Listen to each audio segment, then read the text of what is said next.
Hi folks, Greg here. Hey, another application and use for our lightweight Lubit-8 oil is on these pop-up tables that we all have, whether it's at your houses or you use them at trade shows. But raising and lowering these legs can sometimes really be a challenge. And they're sticky, they don't slide well, tend to be a wrestling match every time you work with them.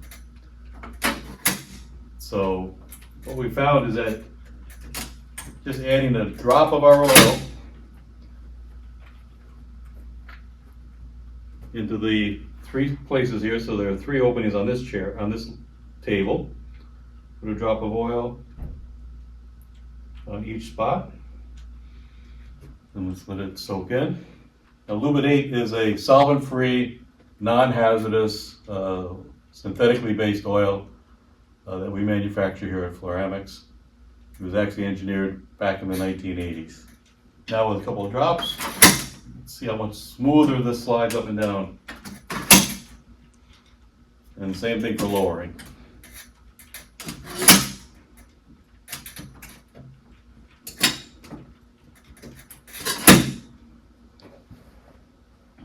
Simple as that.